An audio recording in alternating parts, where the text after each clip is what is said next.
Здравейте, приятели! Понеже много от вас имат ABV почта, направихме специално клипче как да влезете чрез ABV към почтата си.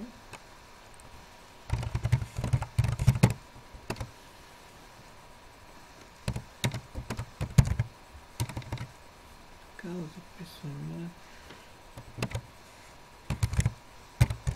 нужната информация, за да влезем в почтата си. Вход. Така, в този случай съобщението е в кутия и може да видите, значи изпратеното е Роско Костадинов, Meeting Invitation, Test.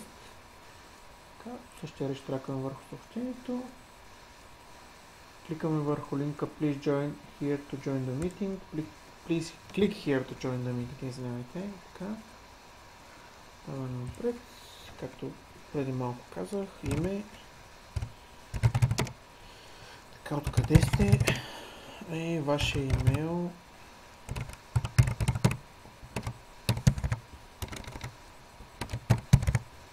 Така. Извинявайте, join the meeting. Изчакваме страница за зареди.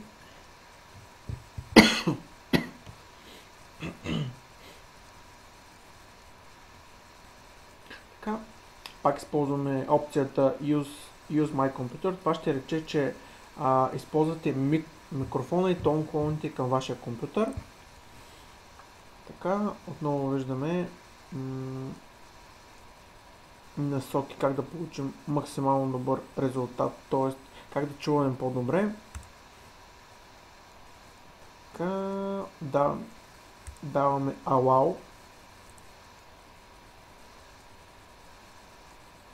И отново ни се казва, че в стаята само говорителят, т.е. презентатора може да говори. Това отново е направено с цел да няма излишни прекъсвания, понеже пак казваме около 25 участника. Това са стъпки, които трябва да следвате, ако имате ABV акаунт.